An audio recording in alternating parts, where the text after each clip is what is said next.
Hey everyone, Shane here. Let me tell you about my show coming up on November 24th, Saturday night over at Pops.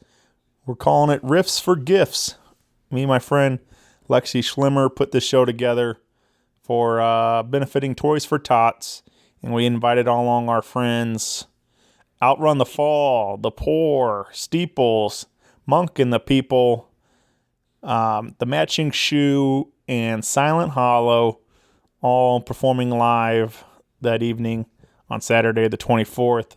Along with that, we'll have some silent auction stuff. We'll have there's rumors that Santa Claus might even be there, so I'm very excited about that. And a whole lot more other things coming up. So get involved with the show. You can find more details at popsrocks.com. And come on out. It's a $10 donation at the door or $5 with a toy donation. So again, all this benefiting Toys for Tots, and it's going to be a great time. So come on out Saturday, November 24th, Pop, Sauget, Illinois. Thanks, everyone. Hi, this is Lexi and Sid of Hess Van Schlimmer Metalworks and Art, home of the Schlimmer Metal Wolves. We are a small but furious family-run welding, fabrication, and metalworks shop with CNC capabilities and now full-scale powder coating operation. We bring unique, affordable quality art to life within the realm of practicality. Whether it's signs, sculptures, railings, shelves, furniture, or even just powder coat for your rims or your patio set, give us a look. Check us out on Facebook or Instagram or call 618-670-5724. We are Hess Van Schlimmer Metalworks. That was terrible. We tried. Hey everybody, Shane Presley here, Rock Paper Podcast. Let me tell you about my friends over at Naked Vine, located at 1624 Clarkson Road in Chesterfield, Missouri, serving up all your favorite wines, whiskey, and local craft beers. Swing by and visit them Tuesday through Saturday, with live music happening Thursday, October 25th, Kevin Babb. Friday, October 26th, the Warbuckles. And on Saturday, October 27th, the Scandaleros. I will return to Naked Vine with my singer-songwriter storytelling showcase on November 13th with Maddie Shell, Nick Gussman, and Sean Kimball. So do not miss that show. All these shows and full listing events can be found at nakedvine.net. Be sure to follow along with them on Facebook, Twitter, and Instagram. And enjoy the show, everybody. Thanks for listening. A podcast is kind of like it's like a radio show that's not on the radio. It's on the internet. Does that make sense? Uh-huh. Yeah. That's also like my mom. It makes it sound more confusing, doesn't it? It sounds like this. We're sorry, Scout. And you're listening to Rock Paper Podcast. Yeah! Oh, boy. Will you please put that I don't think we can. Shut it down. Rock Paper Podcast. Rock Paper Podcast. Rock Paper Podcast, y'all. Hey everybody, Shane Presley here, Rock Paper Podcast, coming to you from St. Louis, Missouri. Hanging out today with Sorry Scout. How you doing, everybody? Doing great. Doing great. How are you? Good to be here. I'm excited about this. This is our first time meeting and getting to hang out. I've seen some of you around town a little bit. But this is our first time getting to hang out as Sorry Scout, so I'm excited to talk about all this going on. We've got we just had the EP release. That was September, or it's like August 30th. August. Okay, right at the end of August. Yeah. So we got that out there now and everything. But I guess before we get going too far, you all want to introduce yourselves for everybody listening? Sure. Yeah. I'm Zach. I play drums. I'm Nate. I play guitar. Randy, lead vocals. And Dave, bass and vocal. Very nice. Yeah, this is, like I said, I'm excited to be here and talk about all this. I did listen to the EP probably like four times or something a day, just kind of getting in the mood, had it on repeat on the way down. I got a pretty good drive down here to the city, so I got to listen to it, and I love it. That sounds great. And thank you so much. I guess we'll start there. Like, where'd you guys end up recording this at? We went to Utopia Studios. Tazu Marshall is incredible. Always trust a bassist behind the soundboard. But he's just an incredible engineer. We had a great experience in Studio Zero, and as you can see, the product just speaks for itself. For sure. Yeah, sounds great. I really enjoyed the songs. I'm guessing you all like collaborate a lot with that, or is how these kind of come together? I guess. Or do you write a lot of this, Randy? Or? I think Nate and I do a lot of back and forth with lyrics, and both Zach and Dave are always in the back with like little suggestions here and there of like vocal parts and harmonies and stuff. So it's definitely a collaborative effort for sure. Yeah, I mean it's I guess pretty straightforward rock. I mean that's what we're kind of going for, right? I mean like. Or do we have there's so many like subgenres now, but what do you all call yourselves? Do you have a particular genre you guys tend to lean towards? Well, I guess indie punk rock. Yeah. I mean, that's such a weird subgenre or a weird label because I mean, obviously, if you're an independent band.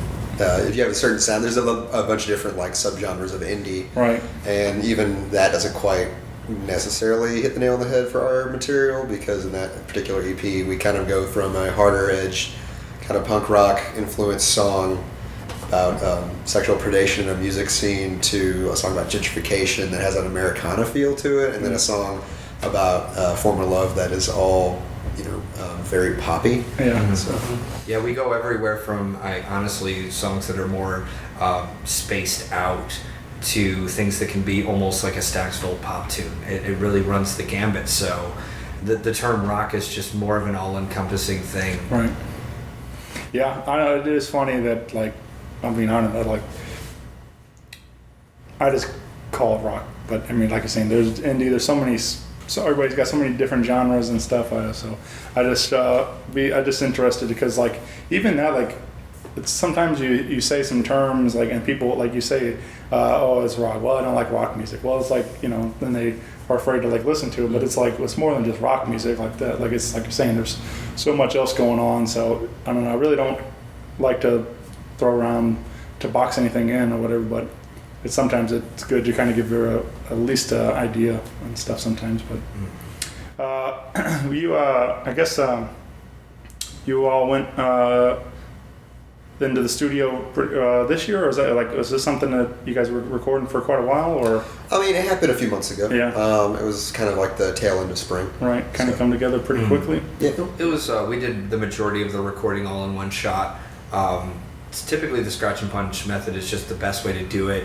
Get everybody in the studio at once, and then after that, it really only took a couple of revisions. I think adding a couple guitar tracks here and there. Yeah. But yeah, just after that, it was just little bits of piecemeal and getting in there and honing the sound the way we wanted it to be. Yeah. Well, let's give them a little sneak peek. If anybody you haven't heard it yet, you can. We're going to give you a little EP preview on today's episode, and let's start with "Never Asked for It," which is the title track of the EP. Anything we want to add around this tune? Well, I mean, Randy wrote it. He can talk about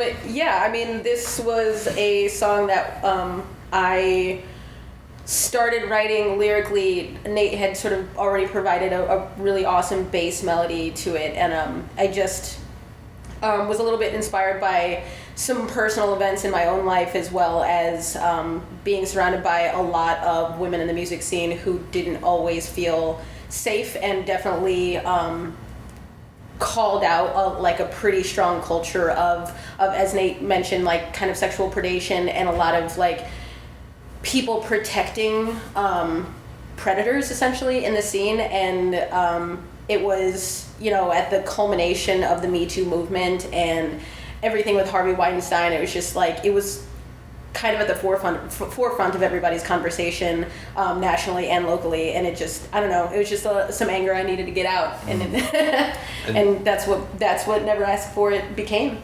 It's kind of an anthem, an anti-anthem, I guess. Even the composition itself has that aggression, that fierceness to it, that is really a marker of everybody's attitudes at this point in time about the subject matter. The opinions are strong. Everybody has legitimate things to say, and people are pissed off. So there's a really good fair amount of immediacy and anger in the composition itself that really just drives the point home so well.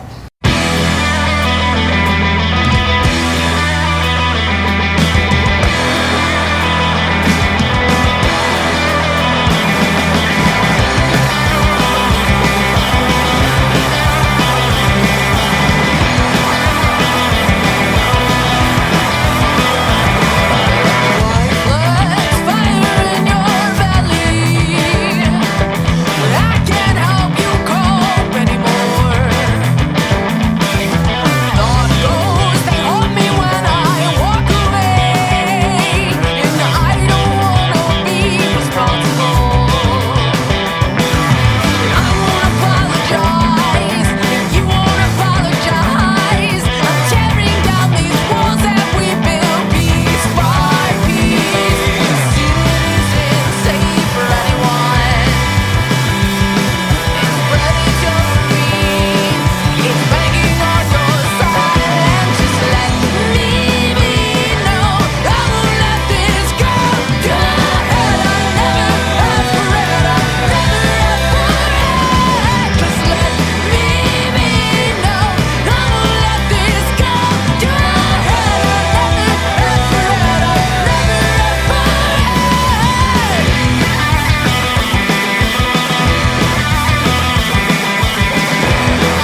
some heavy stuff for sure. That's it's unfortunate that it is such a common topic, that we have to talk about and we have to write about and everything. But you gotta get the message out there. It needs to be, the stories need to be told and everything else and stuff. But Absolutely. it's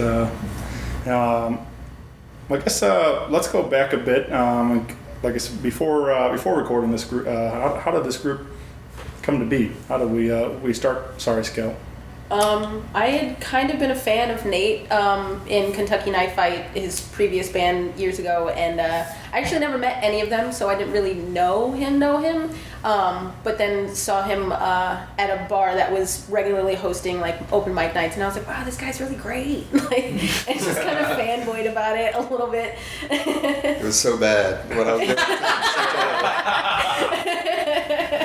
I was like lucky to have anyone paying attention. I think it was like one of 5 people who was like, that's really good, man. And I was 4 of those 5. 3/4, but no, it was. So Randy was at some of those open mic nights. We kind of had talked about collaborating and starting to write music, and I think maybe it would be.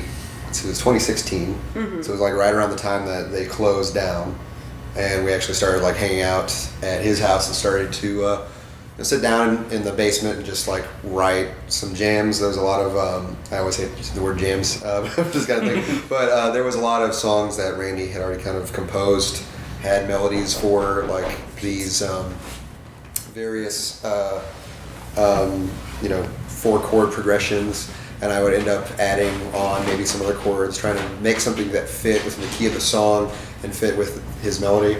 And then just going from there to, we started to kind of build a band. We went through a few bass players, a few drummers, and we kind of had this long period where it seemed like the band wasn't going to get off the ground. But then, we found Dave. I talked to David because we had talked about, like, he was actually looking at being a roommate potentially, like in the end of 2016, and so I knew he, was interested in possibly playing some music, and then he came to a practice, and things just really, really clicked.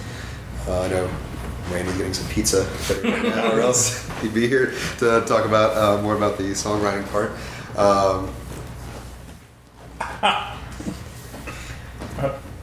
Andy, do you have anything else you want to say about the formation of the band? I missed the last thing you said. Oh. I was kind of detailing it before, like right to the point where David entered the fold. But anything else about like the beginnings?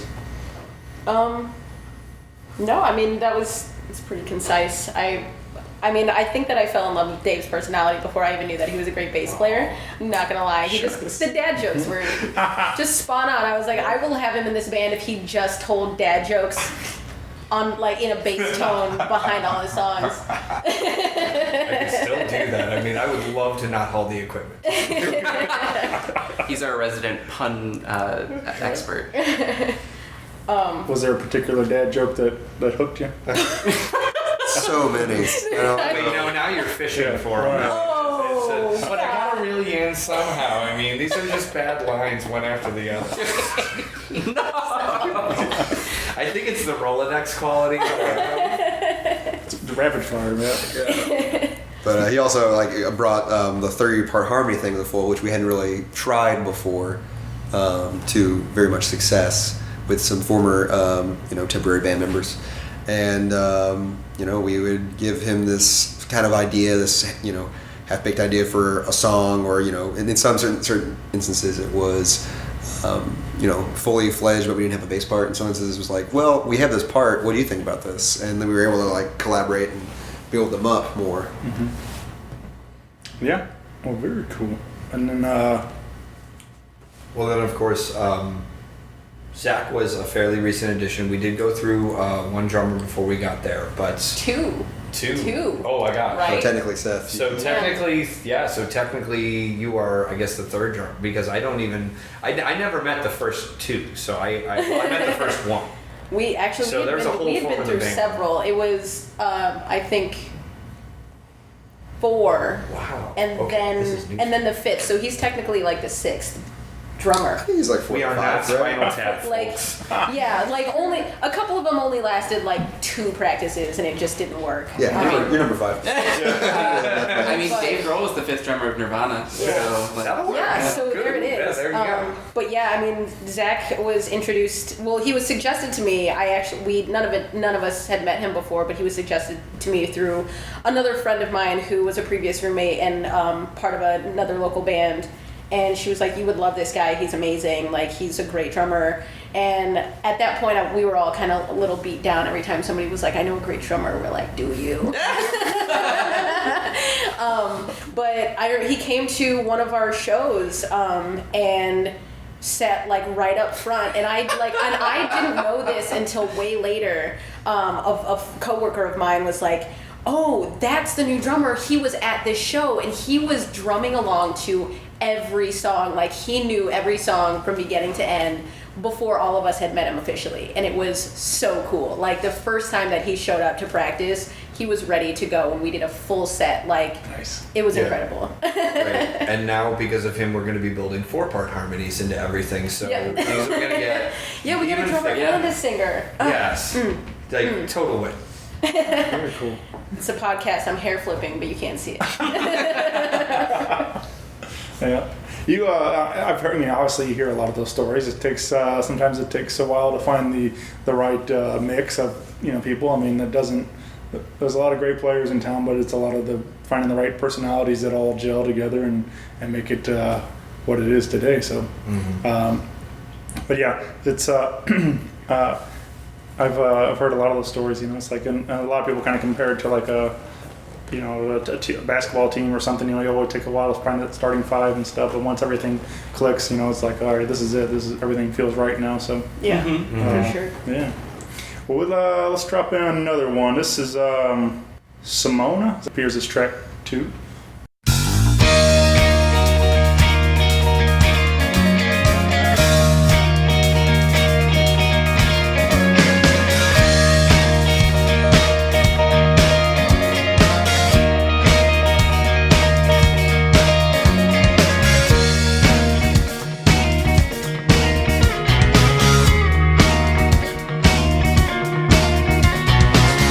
Low east, there's a sunset in the west.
Yeah, that's just one of my sappy songs about having big fat crushes mostly.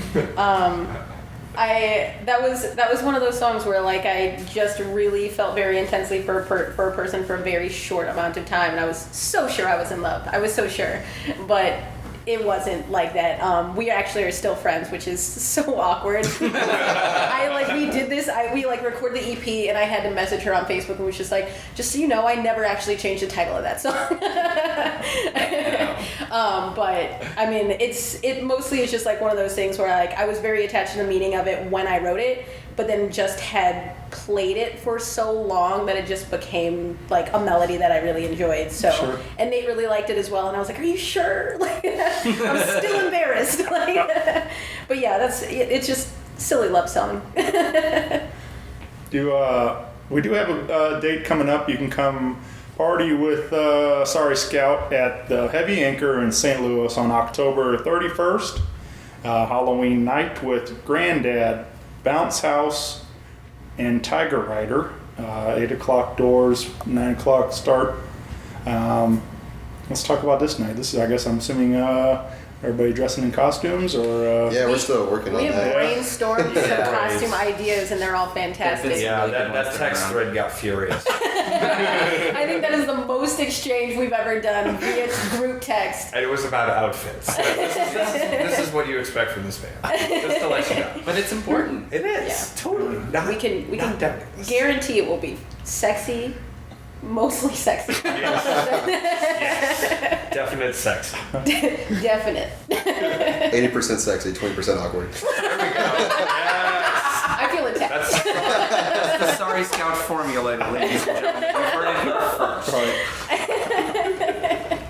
Now, that'll be interesting too, because Maxi Glamour, who we all know and love, is going to be the MC, the host for that night. With the most. Oh my. The demon queen of polka and baklava. Yes. Such a great. Oh, I love that title. Yeah, we're all pretty excited about it, and it's just a fun lineup of local artists that they already put on such a fun performance, and Tiger Rider always comes in costume anyway, so I'm really excited to see what they do for Halloween. What'd you say, Granddad's from Alaska? Yes. So I guess they're touring through, and they've got their own local following, which is really fierce, and those guys will be out in mass. I guarantee their fans will be out. Very cool. Is the costumes we're thinking about? Is it a theme, or are we all doing individuals? I think we're planning on doing it. Yeah. We're planning on a theme. Because it gets a little tricky. There's especially trying to find a good theme to match that. Like, not everybody's done and stuff. I mean, so. Well, I think the biggest problem is that I'm the size of a child and everybody else is Yeah, we have to find a costume in both adult and child. 3 men and a baby? I am not being shot for that. Okay, no. Anyone else? Oh. Are you thinking of Look Who's Talking? Oh my God, in that case, I'm not being Paul Reiser. Okay. What's Paul Wright, Steve Gutenberg, right? Yeah. Oh gosh. And Ted Danson, I think. A veritable look. No, I won't say it. It's too good. It's too good. Yeah, well, come on out to that show again, Halloween night over at the Heavy Anchor. Do we know we have a cover charge for that? $10. $10. Mm-hmm. Cool. Yeah. Costumes encouraged. Yeah, for sure. Dress up. Come on out and party. I guess the last time you all were there, you were got to share the stage with my friends Steeples, right? Mm-hmm. Yes. In September, which I really love what they're doing. I've known those guys a long time, and but they're still pretty new at this with this current lineup and stuff that they got going on. And but yeah, they said I know Ryan commented on when I promoted that you all were coming on the show, and that he was happy about it. He said he loves you all, so that was it was nice to see that you guys are already become friendly and stuff. So from that show and things. So. Oh yeah. Oh, that was a really great evening, and Steeples put on a great performance. Yeah. Honestly, It's really hard. It's really hard not to become friends with artists that like you don't know what you're going to hear before you see them, and then they play live, and you're just like, all right, like I'm gonna be your best friend. Yeah. Yeah, and they were so nice. They put on a great performance, and they were so encouraging the whole time. Like even afterwards, they were like, I can't wait to play with you again. Like it was pretty cool. It was a really solid lineup too, Yeah. with Sister Wizard and North by North. Yeah. Yeah, that's a fun bill right there. Yeah. It really was. Yeah, I say it all the time. Every time I plug one of these shows, I encourage everybody to show up early because, that should be your, regardless of wherever it is, just show up for the show. Don't always text your friends, what time do you guys go on, all that stuff. Because I've discovered so many of my next favorite bands showing up early to shows and catching their opening support and stuff and all that. And so. And everybody's got to be an opening act sometime. Just remember, for every time you've headlined a show, that's 10 you've opened. So go see the opening act because they're going to be that next thing that people are going to want to see. And you're going to see it first. You're going to enjoy it first. You get to have that experience and you get to support them. Maybe it's their first time on stage. Go support them. Right. Yeah. For sure. Or in some cases, maybe it's they're out of town and they need some money, and you get to see them. You decide to buy an album, vinyl, T-shirt, whatnot. Put gas in their tank, food in their bellies. And I think we've had some fantastic experiences playing with out of town bands as well because like we all have the same mentality about supporting local music no matter where they come from, and like we've made some really lasting friendships. I think from just making sure that our friends are there for them as much as they're there for us. Definitely. Absolutely. Yep. Because St. Louis musical community is one big family. We are people look after each other in this town so much, and if an out of town band comes in and meets one group of people, they've met the St. Louis community. So it's awesome to have that around us and to be able to provide that support now whenever we can. Yeah, for sure. Come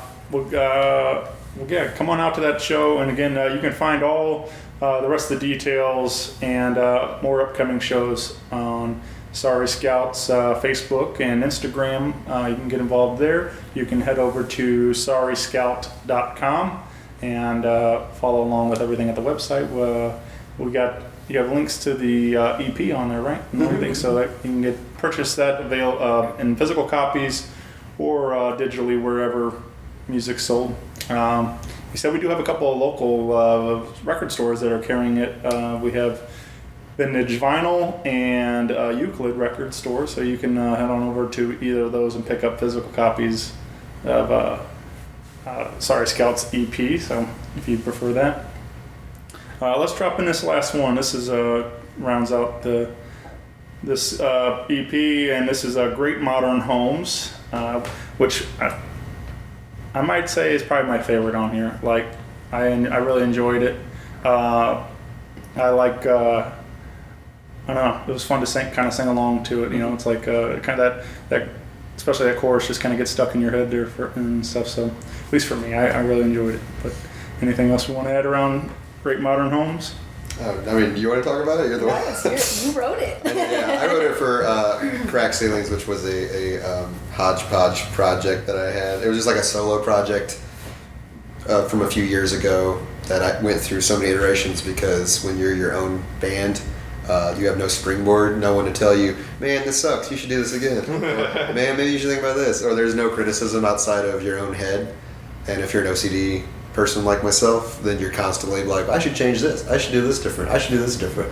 So that song has gone through like 6 different iterations, but this is the one that stuck, mostly thanks to Randy's singing, the vocals on that, and being able to come up with some really great melodies for the chorus, as well as the fact that when we brought Dave in, we were able to work on that song, and it just really clicked with the 3-part harmonies.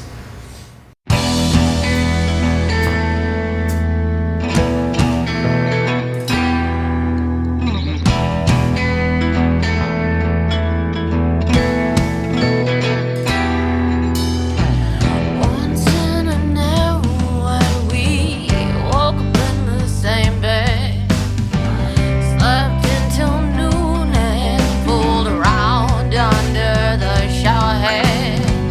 You call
separate ways. All the cracked pavement past cracked houses to the bay. Roads where the memories of gunshots would start to fade into the background as we sped past star trains, and we'd return home from work, planning our escape. We dream about the life we'd live. Gray modern homes we'll never own.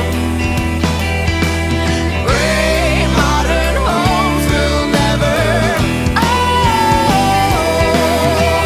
Gray modern homes we'll never own. Gray modern homes we'll never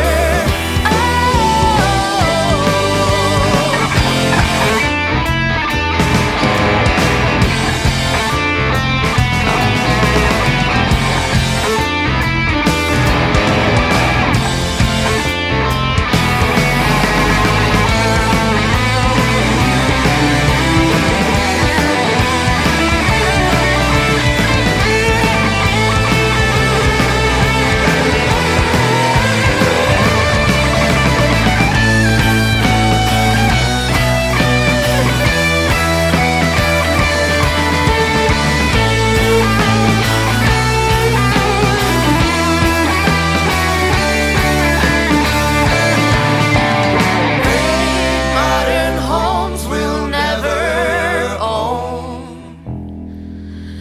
Gray modern homes we'll never own. Gray modern homes we'll never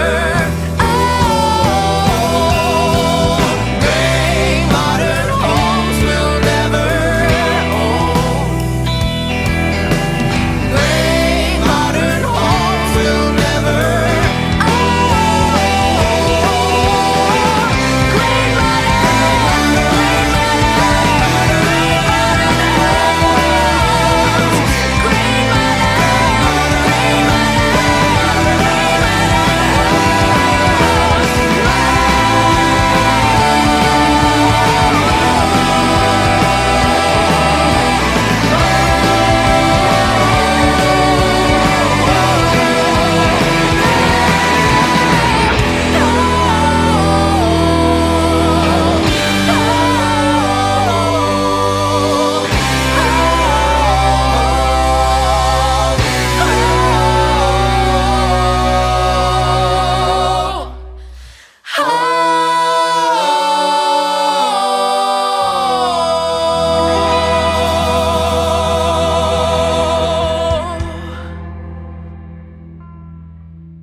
Yeah, that was actually the first one that we performed for anyone. We did Langen Neubacher's. Yeah. That was a great The video. murder room. The murder room. Murder room Yes. series, yeah. And that was a wonderful video because it was just our voices, really low wattage amplification. We weren't working with Zach yet, so it was just the three of us. And that was a really wonderful showcase that, oh my gosh, these three people are so talented that in this room we can make this sound wonderful with just us and a little bit of power.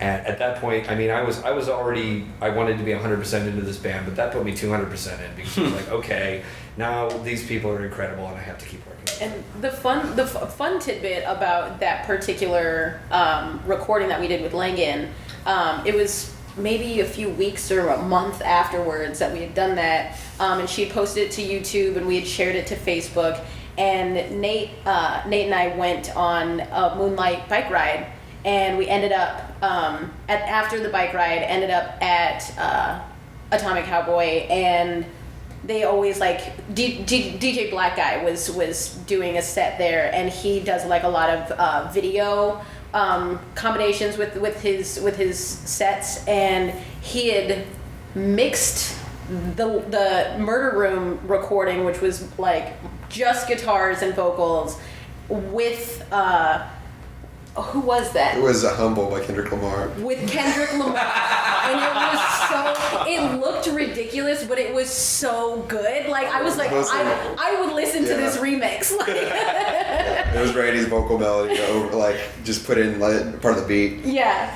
So if Kendrick is out there, yeah, if you're listening, Kendrick, please hit us up, Kendrick. We sound good together. We could do this. Yeah, he's a big fan, so I mean, big fan of the podcast. Yeah, that would be amazing. I mean, throw it out there. We'll see what happens. Absolutely. Yeah. A band can dream. Right. But I also just want to add one more thing. We added Zach on literally maybe a month, not even a full month before we recorded that. So he was able to get all of his drum parts just absolutely crisp and in the pocket within a very limited amount of time, and totally nailed it within a few takes on all 3 of those songs. I mean, I think it helps that he's the only drummer in the tri-state area that plays with a metronome. Oh my god! And just, so beautiful. And just very naturally has that rhythm, like as a result of always practicing the way a person should practice. A lot of our live shows will have. I have a looping pedal, and so I absolutely anyone who has a looping pedal. I know Sleep Kitty are one exception because they do loops, and he's not using an in-ear like metronome or anything. They're just they're 2 people who are really tight with each other, and it can be a little bit loose, and it works really well. I've rarely seen anyone else do that. So big ups to you, Sleepy Kitty. But Zach has an in-ear a lot of times, and he's like completely able to drum with that, and it's really nice because I'll have everything set and be able to record live like loop parts for either like a rhythm guitar or just like a multi-rhythmic part. And it works really well. It actually helps with every other voicing too, because once you know that drums and guitar are locked into that rhythm, it lets me know how much time I have to design a line. It lets us know what kind of spacing we have to design vocals and to have those notes hit at the right spot.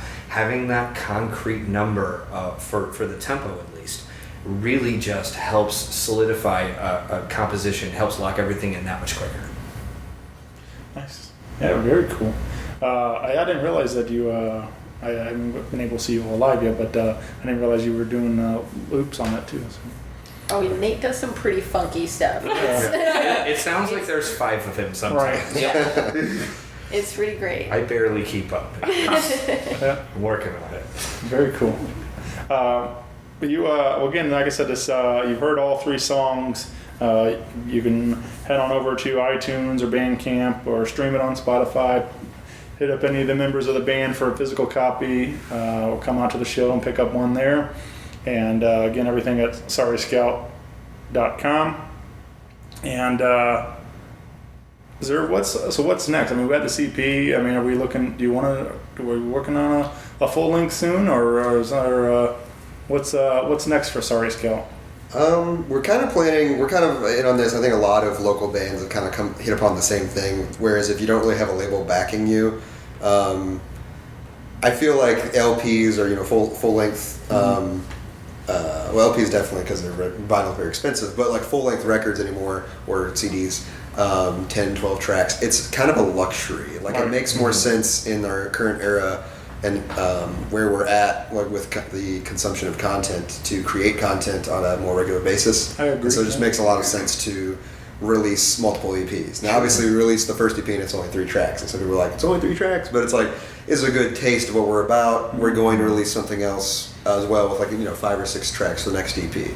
But we've got a good amount of material right now. We're kind of probably going to release a few more EPs until we can, push. We're going to push this as hard as we can. We're going to record the next one probably the next few months. Right.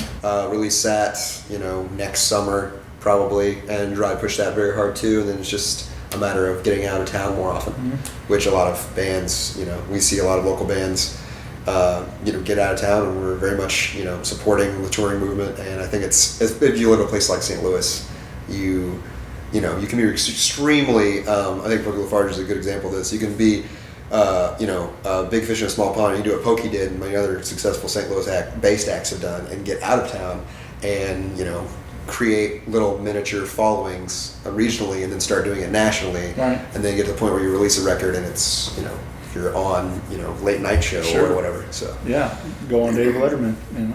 That definitely helped him put him on the map and stuff for a lot of people.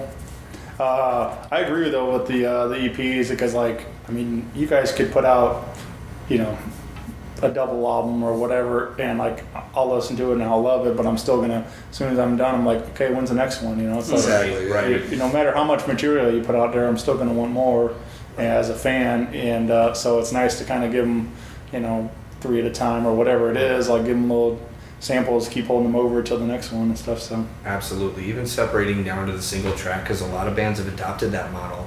Like he said, the rate of consumption places like, or rather sites like Twitter and Instagram, the feed is constant. So if you have yourself as a constant presence in there, say putting out one song at a time, a lot of bands do this and they're incredibly successful because each individual video gets so many hits, but it's a steady stream in your feed. It's always there. So that's kind of the model we have to adopt given the way people look at information. Yeah, it's easy to people forget about you if you're not active for a while and stuff. So people like something you gotta kind of rework it again, trying to build up the hype again and stuff. And a while these days is 5 minutes. Right. Yeah. And if you're local, I mean, if you're not on a label, it's very hard. Like you really need to keep it up pretty. You have to build up your numbers. Unfortunately, we live in an area where that's a thing that you can be as artistic as you want to be about the release of your music, but you still have to worry about numbers because nowadays labels don't care unless you have stats. Yeah. So. Yeah. So touring is another big one that's the next step. And get out there and hit the road. Currently working a road trip out west sometime near the end of the year.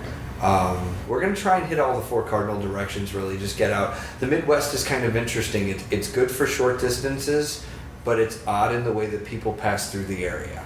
So we've got to kind of get the feelers out in all directions and see what direction is going to benefit us in terms of the bands that match us, the cities that like us.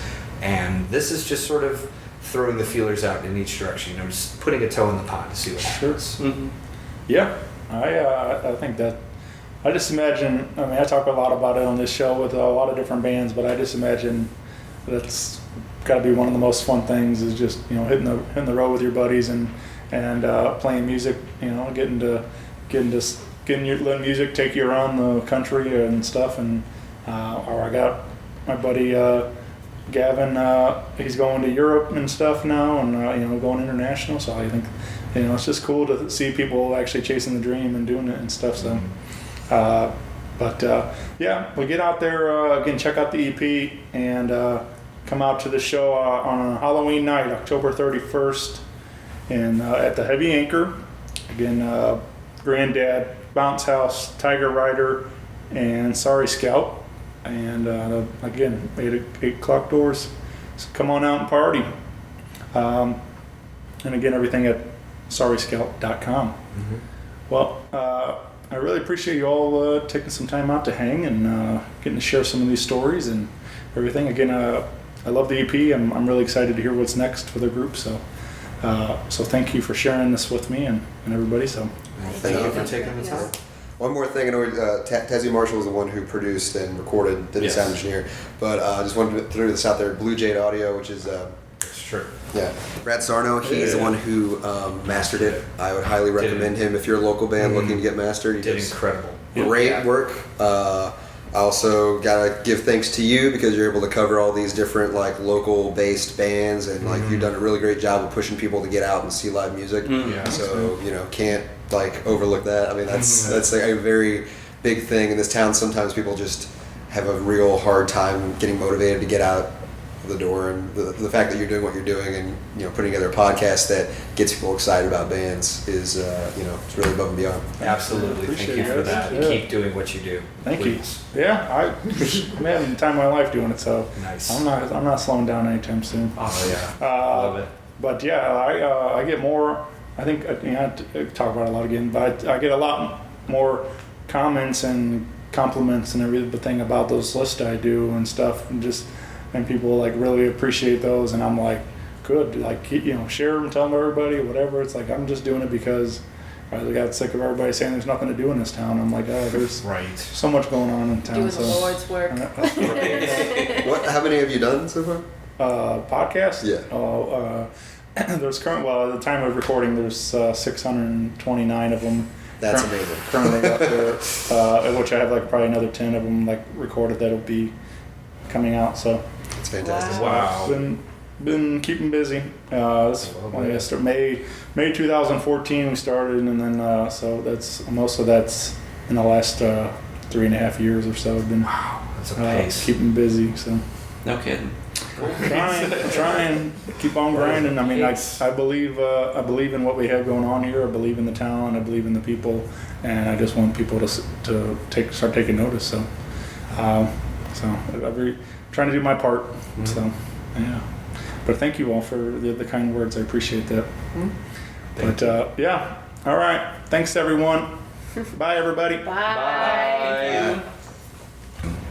Rock Paper Podcast. Rock Paper Podcast. Rock Paper Podcast, y'all.